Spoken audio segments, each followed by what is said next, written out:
The whole JonBenet thing, you see it on TV all the time. All the terrible things that can happen to people. I was her age. She would be my age now. She would be pursuing her own career. Once you realize, like, she never got to grow up. Back then, Thumper Gosney was JonBenet's friend and competitor on the Kitty Beauty pageant circuit. JonBenet was the nicest girl. Like, she was very poised in all of her things she did. Here in the foothills of the Rockies is the town where JonBenet Ramsey grew up.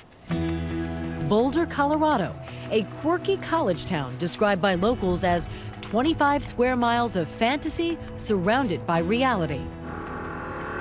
We assumed we were living in a little town and that evil existed elsewhere. The year was 1996. The Macarena at the top of the charts.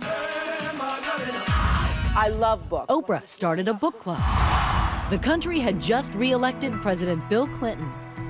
As for the Ramseys, John and Patsy, 6-year-old JonBenet, and big brother Burke, age 9, they were the very picture of the good life. Wealthy, thanks to John's thriving computer business. Patsy was a high society woman from Atlanta who knew how to decorate her house. John was a smart guy who had just been nominated or voted as Entrepreneur of the Year. So really, the two of them were high society for Boulder. Patsy had just beaten ovarian cancer and was celebrating her 40th birthday. This was a Christmas that promised to be as merry and bright as the Ramseys' video greeting card. We'd like to welcome you to our home and wish you a very Merry Christmas. She decorated that place with Christmas trees in every room. Family friend Pam Barday. She was a Southern belle. Everything was about entertaining.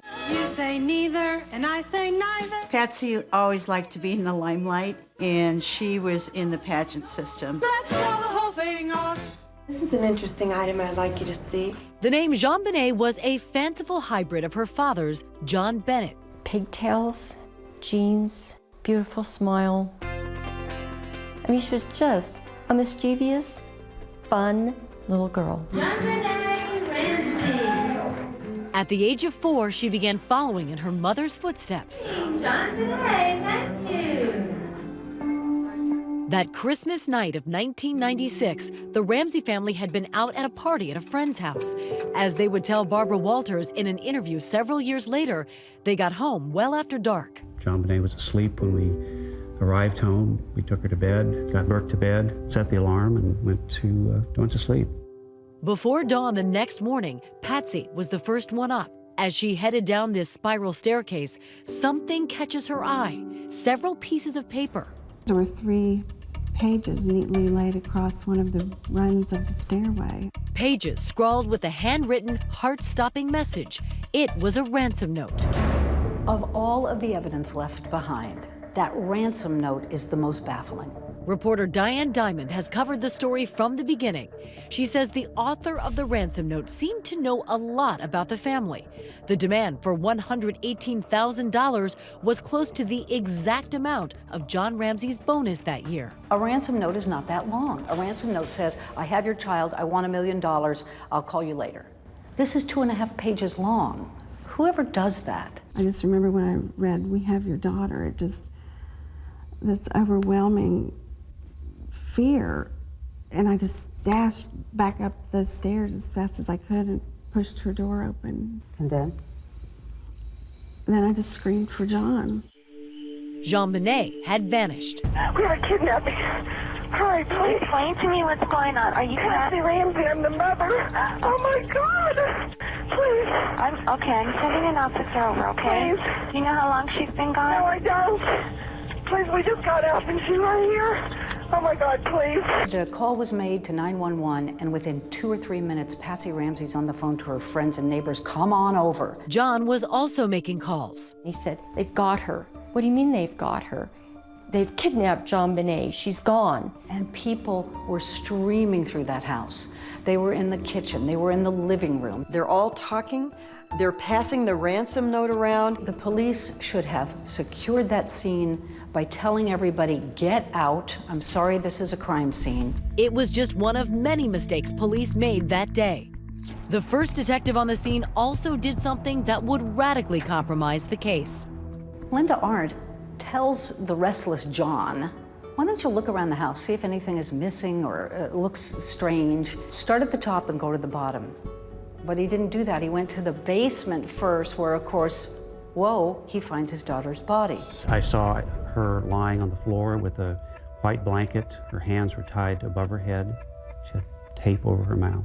Her eyes were closed. And lo and behold, when John Ramsey finds the body, you now have John Ramsey at the crime scene. John Ramsey picked that little girl up, took the tape off of her mouth, and dragged her upstairs in his arms. And then the coup de grace. He grabs a blanket, which is full of who knows what kind of contaminants, and throws it over the body. Right then and there, the police investigation was tainted. JonBenet had been strangled with a length of cord, a vicious homemade weapon known as a garrote. She was hit on the head with enormous force, and there was evidence of sexual abuse. I knelt next to her and I leaned down to her face. And John leaned down opposite me. In her 1999 interview, Detective Arndt seemed to suggest to Elizabeth Vargas that in that moment, she was afraid of John Ramsey. And we had a nonverbal exchange that I will never forget. And he asked if she was dead. And I said, yes, she's dead.